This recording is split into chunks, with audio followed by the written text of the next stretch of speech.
So good afternoon, everybody. I have been a student of plane crashes as long as I can remember. Now, I know that that is a weird thing to be fascinated by, but there's no faster way to get me into a Wikipedia safari than mentioning a plane crash that I don't know the particular details of. I am compelled to immediately go read about that crash and figure out what it is that I might have missed out on. Now, it sounds a little morbid to say you're fascinated with plane crashes, but it's not the morbidity that fascinates me. It's not the fear or the death. It's the human interaction in the cockpit. Because the flight crew, in these situations, sometimes takes a tiny system fault and turns it into a gigantic catastrophe through a cascading series of events. And other times, the flight crew is able to take a catastrophic system failure and get some people back safely on the ground when they probably shouldn't have been able to. The flight I want to tell you about today, I think, is one of the most fascinating flights in American aviation history. It's United Flight 232. So July 19th, 1989 was an absolutely beautiful day in Denver, Colorado. If you've been to Denver in the summer, you know exactly what kind of day I'm talking about. 80 degrees out, light scattered cloud cover, light breeze blowing in off the front range, the kind of day that just begs you to get outside and go do something, go have fun. It was a beautiful day for flying as well, and flights were running on time at Denver's Stapleton Airport. A little before lunchtime, people started showing up for United Flight 232, scheduled service from Denver Stapleton to Chicago O'Hare, scheduled for a pushback from the gate about 1:45 in the afternoon. Now, if you'd been at the airport that day, looking through the window, getting ready to get on the plane, you would have seen something like this. And that's a bit of a foreign sight to modern travelers. You see that engine peeking up over the back of the plane there. This is a McDonnell Douglas DC-10 Series 10 aircraft. And that picture is actually the aircraft that you would be getting on that day. Tail registration number November 1819 uniform. It was delivered brand new to United Airlines in 1971 and had been flying as part of their fleet for 18 years since. Now, 18 years kind of sounds old, but it's not. Airplanes regularly fly much longer than that. In fact, United would fly most of their DC-10 fleet well into their 30s. And a lot of these planes, you can still go out to your airport today and see them flying as cargo planes in FedEx livery.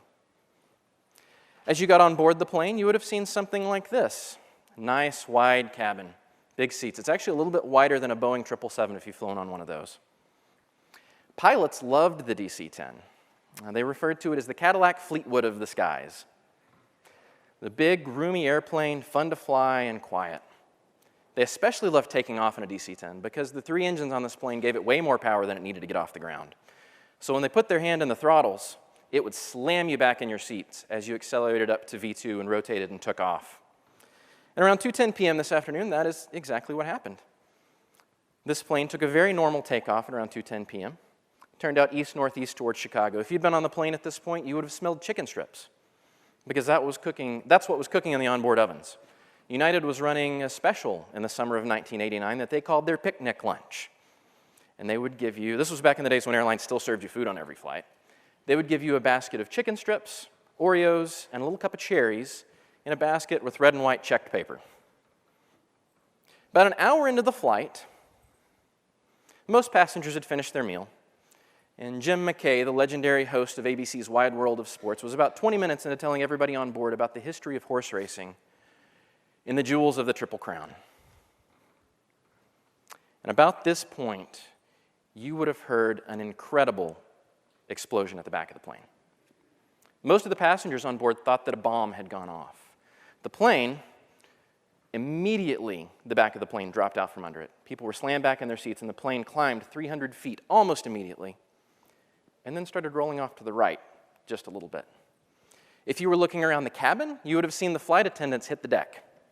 They all dove to the ground, grabbed the nearest armrest, and held on, afraid that this might have been an explosive decompression and that they were about to be sucked out of the airplane. Well, it wasn't an explosive decompression, and it wasn't a bomb. What had actually happened is the fan disc and the number 2 engine in the tail of the airplane had exploded. Up in the cockpit, they didn't know what had happened either. They had just finished their lunches, and the flight attendants had just cleared them away and brought them second cups of coffee when they heard the explosion. Immediately after the explosion, First Officer Bill Records lunges forward, grabs the yoke, and yells, "I've got it!" and turns off the autopilot. Meanwhile, flight engineer Dudley Dvorak is looking at his instruments, trying to figure out what in the world has happened to his beautiful ship. And the gauges tell a clear story. The number 2 engine has failed. So following procedure, Dvorak radios Minneapolis Center, the flight control center that's controlling him at that point, and doesn't declare an emergency because loss of an engine on a DC-10 is actually not a big deal. They would just descend to a lower altitude and go on to Chicago. So that's what he radios for. He asks for a lower altitude assignment. After that happens, Captain Al Haynes, who you see on your screen there, asks for the engine shutdown checklist. He asks Dvorak to read that out loud to him. This is the first hint that there might be something more than just a failed engine wrong with this aircraft. The first step on the engine shutdown checklist is to reduce the throttle to idle. So Haynes tries to do that, and the throttle lever won't move. The second step is to cut off the fuel supply. Haynes tries that as well. Won't move. Now, the thing you need to know about the DC-10 is that these controls are all connected physically by steel cables to the engines. So the fact that these control levers won't move tells Captain Haynes that something serious has happened to that engine back there. It's more than just an engine flameout. It's more than just an engine shutdown. There's physical damage to the plane. Haynes and Dvorak are trying to figure out what to do next when Bill Record speaks up and says, "Al, I can't control the plane." And Captain Haynes looks over and sees something terrifying to him in 2 ways. He sees Bill Records with the yoke all the way back, all the way to the left. Now, to understand why that was such a surprising sight, think about driving down the highway in your car, going 80 miles an hour and jerking the steering wheel to the side. It's the same kind of input. You would never do that to an airliner flying at cruise speed at 0.87 Mach. But even more alarming to Haynes than that was the fact that even though First Officer Records was commanding the plane to go up and to the left, the plane was doing exactly the opposite. It was going down and to the right and slowly rolling over. So Haynes grabs the controls and says, "I've got it," and begins fighting the controls himself. No different outcome. Meanwhile, Dvorak is studying his gauges, still trying to figure out exactly what's happened to the plane, when he glances up and notices that the horizon is very tilted. The plane has assumed a bank angle of about 38 degrees, which is way further over than any commercial airliner would ever go turning. And Dvorak immediately yells, "We're rolling!" And out of an instinct that, sorry, I jumped ahead a little bit. Out of an instinct that he still doesn't understand to this day, Captain Haynes reaches down to the throttles, swats close the number 1, swats the number 3 up to full, and slowly but surely, their DC-10 goes from this angle back to level flight. Later analysis would show that Captain Haynes saved the aircraft in that moment. If he had not changed the throttles when he did, the plane would have continued to roll and would have eventually gone into a descent straight to the ground. Now that they had the plane under a little bit of control, flying level again, Dudley Dvorak makes the first announcement to the passengers. Now, I have to tell you, this is not the exact words that Dudley Dvorak used because the cockpit voice recorder on this particular plane was on a 30-minute loop. And the sequence from when the rear engine explodes to when they get to the ground in Sioux City is actually 44 minutes. But passengers and flight attendants tell us it went something like this. "Ladies and gentlemen, we've lost our tail engine, but this aircraft can fly fine with the 2 remaining engines. We're going to descend and continue on to Chicago." Immediately after that, though, flight engineer Dvorak realizes that there is a bigger problem. He finally spots the thing that he's been staring so intently at his gauges trying to see. He sees that they have no hydraulic fluid and no hydraulic pressure in any of the 3 hydraulic systems on board. And that means that they can't control their aircraft. At this point, First Officer Records radios Minneapolis Center and declares the emergency and tells them that he needs a route to the closest suitable airport, and they send him to Sioux City. Shortly after that, Jan Brown, who is on the left there in the turquoise jacket, hears the overhead chimes in her section. She's the head flight attendant on this flight.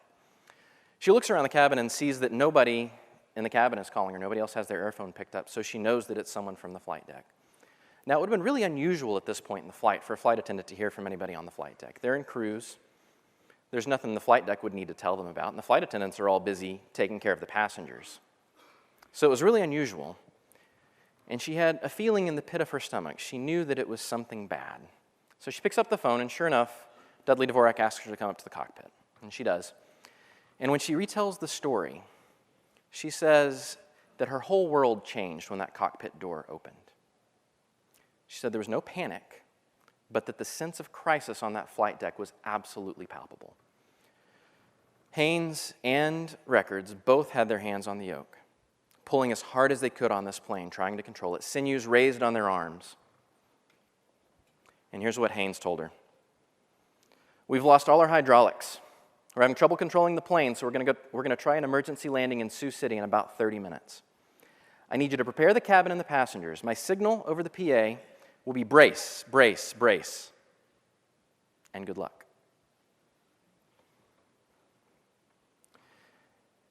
So Jan Brown mutters good luck and leaves the cockpit and goes to do exactly what the captain has asked her to do.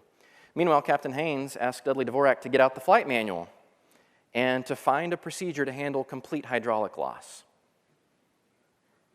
There's not one. Now, the FAA mandates that air carriers and aircraft manufacturers design emergency procedures around every known failure modality that could occur on an airplane. But the odds of losing all 3 redundant hydraulic systems on board the DC-10 were so low that it was not even considered a reasonable enough possibility to design an emergency procedure around it, so there wasn't one. At this point, Minneapolis-St. Paul hands off to Sioux City, and Captain Haynes makes this initial contact to the tower at Sioux City. Okay, so you know we have almost no controllability. Very little elevator and almost no aileron. We're controlling the turns by power. I mean, we can only turn right, we can't turn left. United 232 Heavy, understand, sir. You can only make right turns? That's affirmative. Now, you have to know a little bit about airplanes to understand exactly what Captain Haynes is talking about there. He says we have no elevator, and you can infer from that that the elevator is what controls the airplane as it goes up and down. It's these parts right back here on the rear stabilizer that controls the ascent and descent of the aircraft. And the ailerons are the flaps right here on the wing. They control the roll of the aircraft, and that's how you turn an airplane, is by rolling it to one side or the other. So in saying that we have no elevators and we have no ailerons, Captain Haynes is telling flight control, we have no control of our aircraft other than what we can get from the engines. So about this point, Jan Murray, who's on the left there in the pink, has just been briefed by Jan Brown. Jan Murray is the first-class flight attendant aboard United 232. And she's walking back through the first-class section when Denny Fitch, who's there on the right, gets her attention. Now, Denny is also a United DC-10 captain. He happens to be commuting on this flight from Denver back to Chicago. And he likes to say about himself that he has a radar for people in distress and that Jan Murray was clearly in distress at this point. Go figure. And so he pulls her aside and he says, Jan, they'd been talking earlier in the flight, so they were already acquainted with each other. And he says, Jan, don't worry about this. This plane flies just fine on 2 engines. We're just going to descend a little bit and fly on to Chicago. It's no big deal. And so Jan, not wanting to alarm the other passengers, leans in to Denny Fitch and says, oh, Denny, the captain has told us we've lost all of our hydraulics. Both the pilots are trying to fly the airplane, but they have no control. Now, something else you need to know about Denny Fitch. He's not just a captain. He's a DC-10 check pilot for United Airlines. He spends most of his days in one of these, a full-motion flight simulator. His job is to prepare pilots for the impossible, to take them through emergency procedures and check them out once a year to make sure that they handle situations that arise in flight and are able to get the aircraft back to the ground safely. Well, in all his preparation, and all the flight crews he'd taken through this simulator, he'd never taken anybody through a complete hydraulic loss. There was no reason to prepare for anybody for that. So he knew Jan Murray must be misinformed. He knew there was no way that this plane had lost all of its hydraulics. And he asked her to go back up to the cockpit and tell the captain that he had a DC-10 check airman on board, and if he would like assistance, he was happy to assist in any way he could. Well, Captain Haynes, of course, was welcoming to this concept. He hoped that a DC-10 check airman would have some magic incantation to restore control to his plane. And so he invited him on up to the cockpit. When Fitch got to the cockpit, he looked over the flight engineer's shoulder at the gauges, saw the same thing that Dudley Dvorak was seeing, no hydraulic quantity, exactly what Jan Murray had told him. He looked at the breakers to make sure nothing was tripped that would explain a loss of flight instrumentation or something like that. There wasn't. He was convinced that the instruments were telling a true story, were showing the actual condition of the aircraft, and he knew within about 5 seconds that this was not like anything he had ever seen before. He says, I knew in that first 5 seconds that this was the day I was going to die.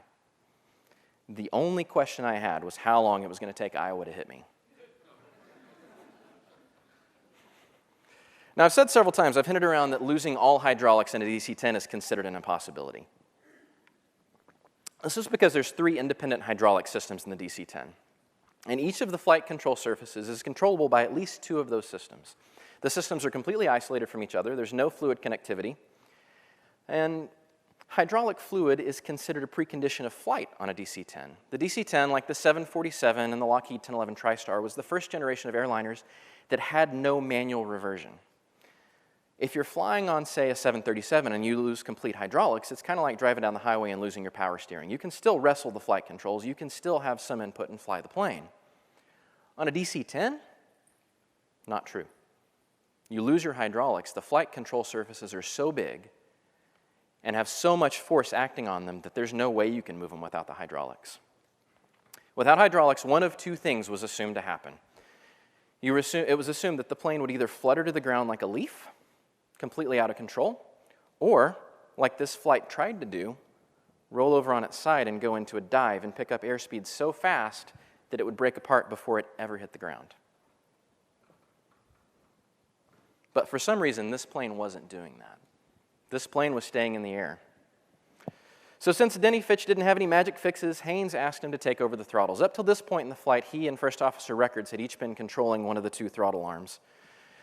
Haynes had been controlling the arm on the left, and Records had been controlling the one on the right, the number 1 and number 3 engine, and it was actually much more convenient for Denny to be able to squat right between them and control the 2 at the same time.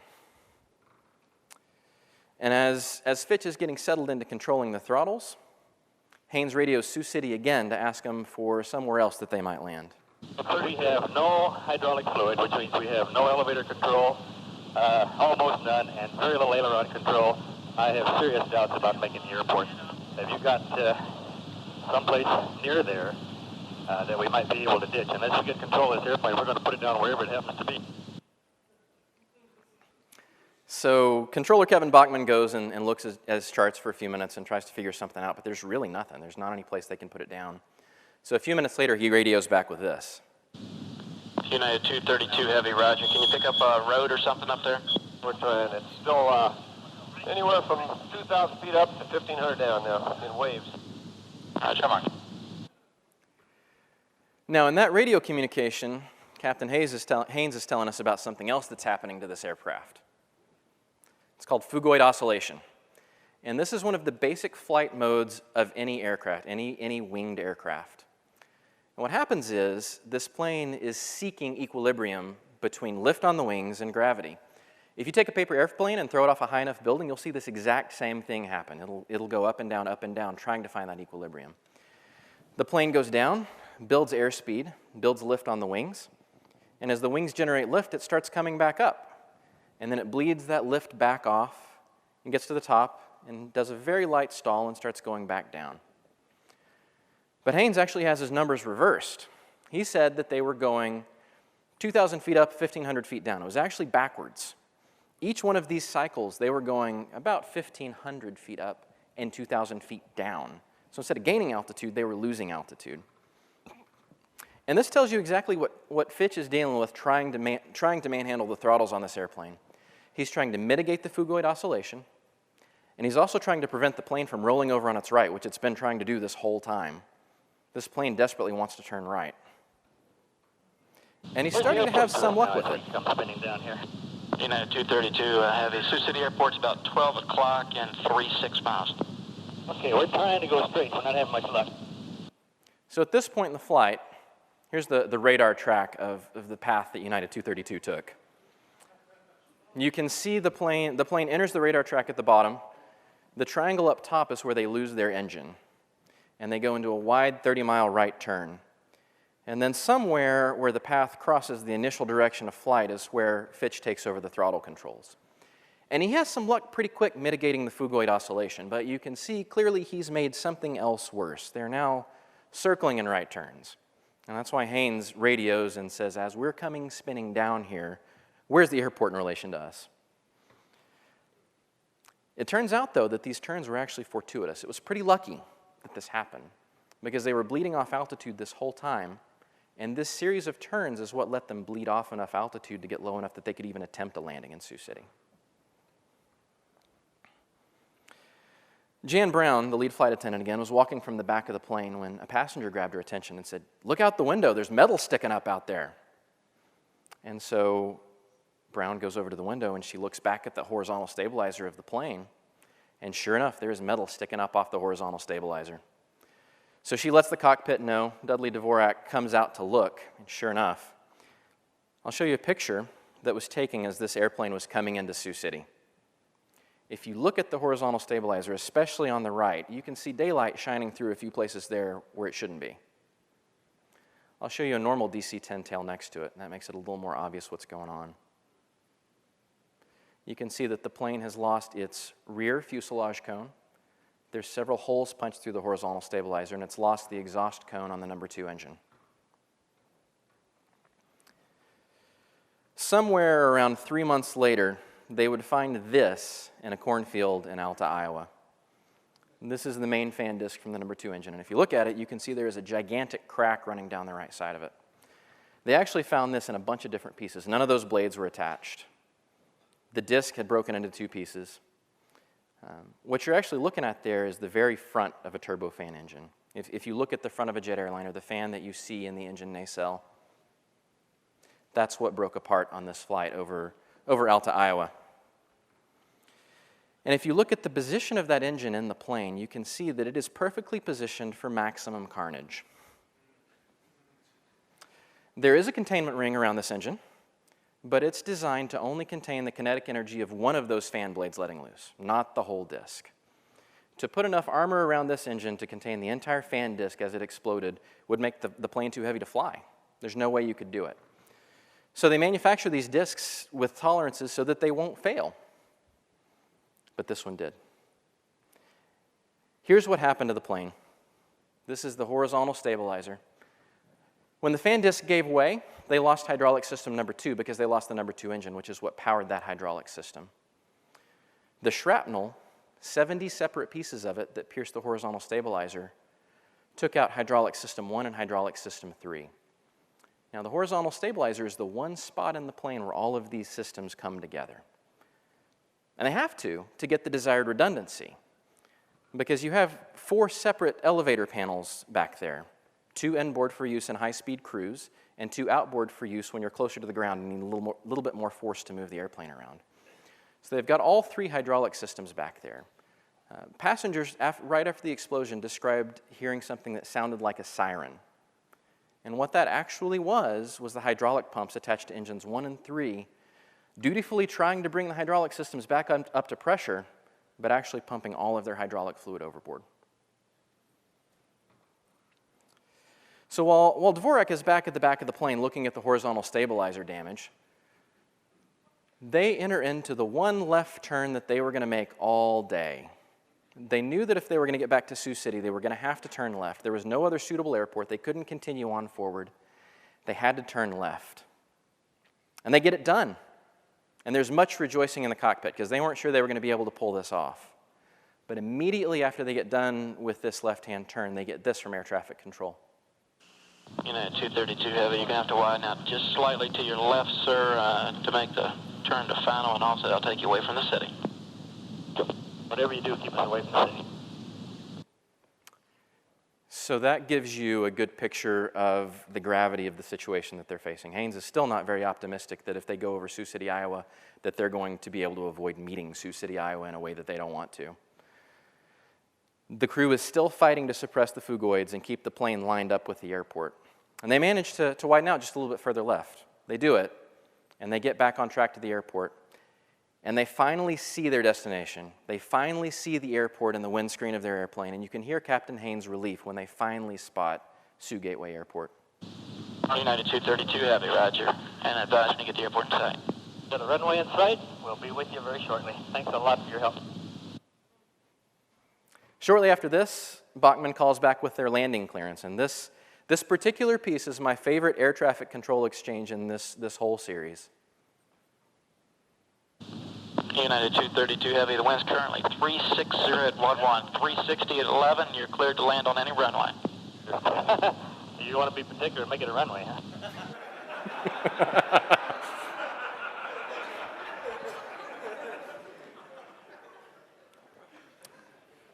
And the remarkable thing about this to me is that in the midst of all this stress in the cockpit, Captain Haynes still has the wherewithal to crack a joke with air traffic control. Their fate is still very much in doubt at this point. They don't know if they're going to be able to get this plane back on the ground or not. But he can still crack a joke. They actually do manage to get lined up with a runway.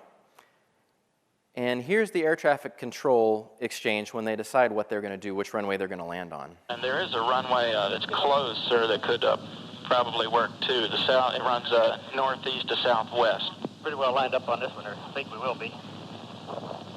All right.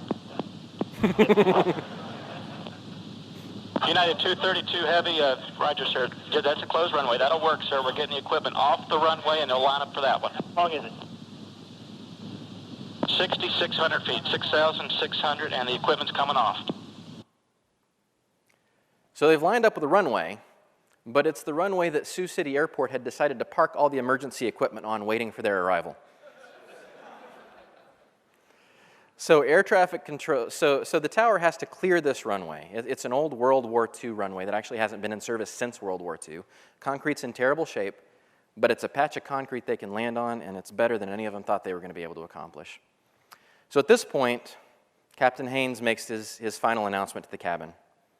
He says, "Brace, brace, brace." And the flight attendants all began shouting "brace" in unison. Passengers keep poking their heads up to look out the windows to see how close they are to the ground, and immediately the flight attendants yell at them to put their heads back down, get back in brace position. As they're lined up and coming in, Kevin Bachmann, the tower controller at Sioux City, stands up and shouts, "They're going to make it!" But then they notice how fast the plane's coming in. It wasn't floating like airliners normally appear to do when they're coming in for a landing. The reason for that is because they had, along with no ailerons and no elevators, they had no slats and no flaps. Slats are, if you've ever watched a passenger airline, if you ever looked out the window as it comes in for a landing, you've watched them reconfigure the wing as they get close to the airport. The slats are the surfaces on the front of the wing that they extend to bleed off speed as they get closer to the ground. The flaps are the surfaces on the back of the wing that they extend to give the wing more lift at slow speeds. If you didn't extend the flaps, the plane would stall before you ever got slow enough to land. So part of keeping this plane in the air is making sure they don't bleed off enough speed that the wing can't keep them in the air without flaps. The DC-10 was traveling about 250 miles an hour. A normal DC-10 landing is about 125. Even worse than that, though, is the sink rate. They were descending at about 1,800 feet per minute. Now, the structural limit for the landing gear on a DC-10 is 600 feet per minute. But that would be the hardest landing you'd ever experienced in your life. A normal landing in a DC-10 is about 200 feet per minute.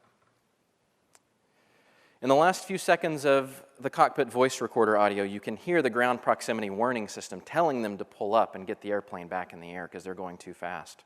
Isolate this.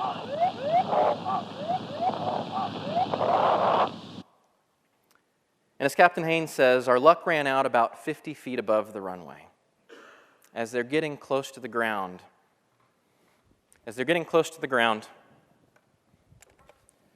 the right wing dips and makes contact with the ground. The plane cartwheels. As they hit the runway, the damaged number 2 engine pops out of its mount. And because of that weight is missing, suddenly the lift on the horizontal stabilizer is enough to catapult the back end of the airplane up over the front end as they slide to a stop down the runway. Now, I do have a video of the crash, and I'm going to show it. I will warn you, if you're squeamish, you might not want to watch. There is a lot of fire and smoke. So you can see here how fast that plane's coming in. And you can also see that it's pitched nose down because they don't have controls. They can't flare up the way a plane normally would as it comes in. About here is where the right wing makes contact with the ground. And you can see him come sliding through. And there's the cartwheel. And the back section of the fuselage ends up upside down, slides down the runway.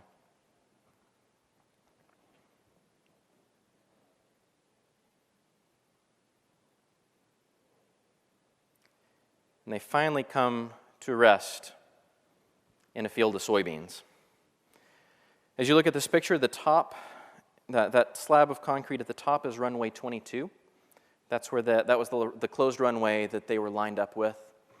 They actually came down hard enough that they dug a trench in that concrete several feet long with their landing gear. Kevin Bachman, who'd spent the last 30 minutes talking to Captain Haynes, trying to get this plane back on the ground, had to leave the cab of the control tower to cry because he assumed everybody on board was dead. Everybody in the control tower thought everybody on board was dead. How would you live through something like that? But as the rescuers arrived at the plane, something strange started to happen. People started emerging from the wreckage. Some of them walked out without a scratch. There's a story of one man who walked out of the wreckage, got away from the plane, turned around, walked back to the plane, picked up his suitcase, and walked off.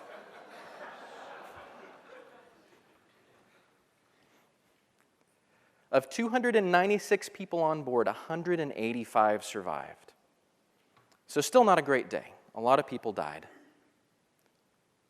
But there's some context that you need to know to understand that number.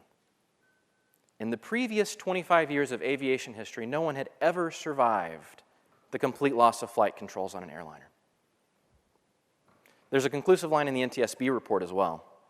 The safety board believes that under the circumstances, the United Airlines flight crew performance was highly commendable and greatly exceeded reasonable expectations. As part of that report, as part of the NTSB report, they did a bunch of flight simulator studies. They put people in flight simulators configured very much the same way as the conditions that United 232 faced that day. Very few of the crews even got the plane close to Sioux City Airport. Nobody was as successful as this flight crew. Nobody had as good an outcome. So what made this crew different? Let me let Captain Haynes tell you himself. The preparation that paid off for the crew was something that United Airlines started in 1980 called cockpit resource management. Up until 1980, we kind of worked on the concept that the captain was the authority of the aircraft. Whatever he said goes. And we've lost a few airplanes because of that. Now, we had 103 years of flying experience up there in the cockpit trying to get that airplane on the ground. Not 1 minute of which we had actually practiced, any one of us. So why would I know more about getting that airplane on the ground under those conditions than the other three? So if I had not used CLR, if we had not let everybody put their input in, it's a cinch we wouldn't have made it. So if I had not used CLR, if I had not let everybody in the cockpit give their input, it's a cinch we wouldn't have made it. That was the last thing he said there. Now, what he refers to as CLR is referred to currently as crew resource management. It's focused on the human dynamics of the cockpit. United 232 is considered to be one of the first big successes of cockpit resource management. CRM is focused on interpersonal communication, leadership, and decision-making. And it's based on a bunch of research done by NASA Ames Research Center, the same place where Captain Haynes was giving this talk. And the research was born out of several flights where exactly what Captain Haynes was talking about happened. A stubborn captain insisted that the crew follow his instructions, and the plane crashed because of it.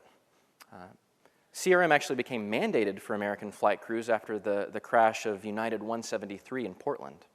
And what happened in that case, as they were approaching Portland, they had an indicator that one of their landing gear wasn't down. Now, it was actually down the whole time. It was a faulty switch in the wheel well that told them it wasn't down.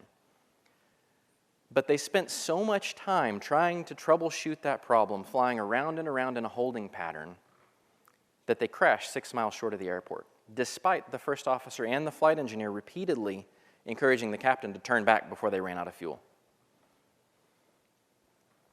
So what is it about cockpit resource management that resulted in the success of United Flight 232? First is no heroes. Cockpit resource management emphasizes cooperation over heroics. And one of the things that struck me as I was studying and doing research for this talk is that when he talks about this crash, Captain Haynes is very deliberate in using the word we to describe every action that was taken on that flight deck. He said things like, "We were at 38 degrees of bank and increasing, so we closed the number 1 throttle and firewalled the number 3. And to be clear, Captain Haynes just used the word "we" to describe the moment when he saved that airplane. He lets Denny Fitch stay on the throttles long after it's obvious that that's the only thing controlling the aircraft. It would have been really easy for Captain Haynes to say, all right, we don't have any aileron, we don't have any rudder, we have no hydraulics, let me have the throttles. But he doesn't, because Denny Fitch has spent a lot of time getting the rhythm of that airplane, understanding how the throttle works. So instead of insisting on being the hero and taking over at the last minute, he lets Fitch stay on the throttles all the way to the ground. Well, there's an obvious parallel with our teams. We should avoid hero narratives in software. We should avoid working all night and on the weekends and making sure everybody in the company knows we did it. We should avoid building silos of expertise where we're the only ones that know what's going on. We should work together to find solutions to hard problems. And we should celebrate our successes as a team, not as individuals. And probably more importantly, we should learn from failure as a team instead of seeking to scapegoat individuals.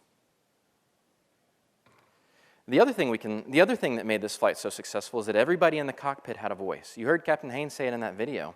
If everyone hadn't had input, it's essentially wouldn't have made it. There's a very clear connection to software teams. It's a pattern, unfortunately, of software teams that there are 1 or 2 senior engineers that exert a dominant voice in the organization. And they insist in any conversation that their voices are heard above everybody else's. When you allow this to happen on your team, what it eventually does is shuts down other people. It keeps them from contributing. You're not getting the full input that everybody on your team is capable of giving.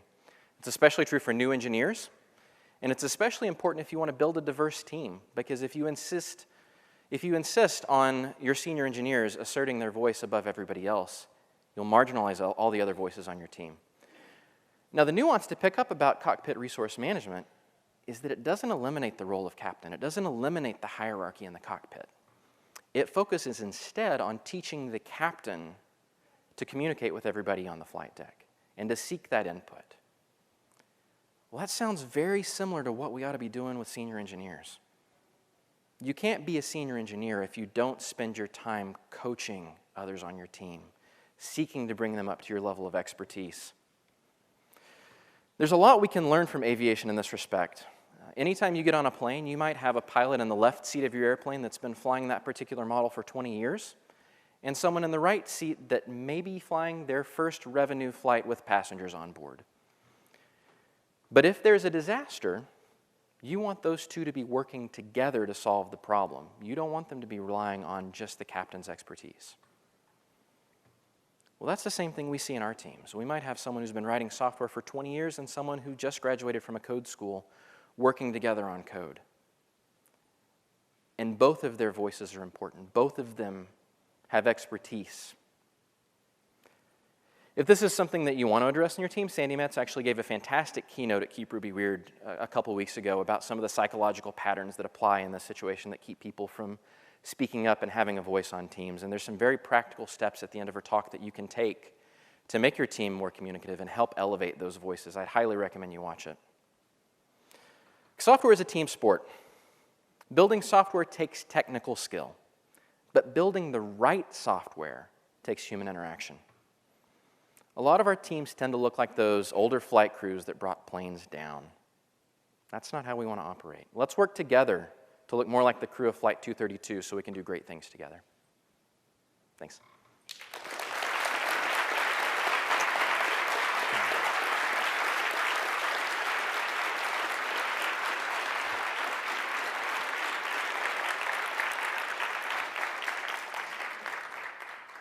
I think I have a couple minutes for questions if anybody has any. So I actually had that point in the talk and I ran over on time. I'll make it real quick since you said it.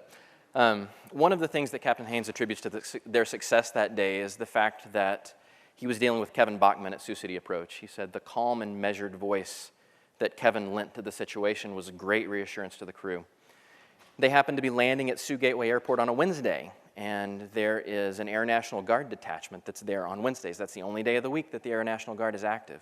So there were 300 people at the airport ready to respond. They gave 30 minutes of notice, so first responders from all over the Sioux City area were at the airport ready for them to land. Every survivor was actually at the hospital in under 45 minutes, which is incredible. And the moral of the story for me is that, yeah, exactly what you said, it's not just the pilots that have input to give, it's everybody on the team. You might have a formal QA team, you might have product managers, you might have account reps, you might have support people, and it's tempting for the engineering staff to kind of write them off because they're not developers. And it's easy for those relationships to get adversarial in a hurry.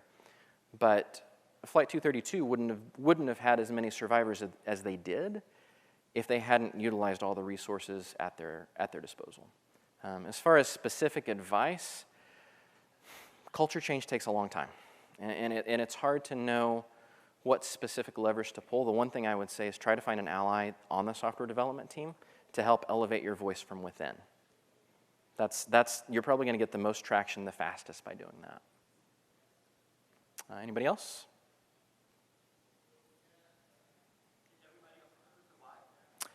There was one flight attendant that didn't survive. Everybody on the flight deck did.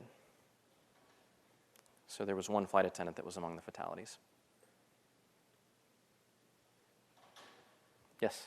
Did they not need hydraulics to get the landing gear down? No, they didn't actually. That was one thing that the designers of the DC-10 thought about. When the plane lost hydraulics, the landing gear would drop down onto the landing gear doors, and there was a lever they could pull in the cockpit to open those doors, and the landing gear would drop down from gravity into position. So there was one system on the aircraft that would work without hydraulics. All right. Thanks, everybody. I appreciate it. Thanks for coming.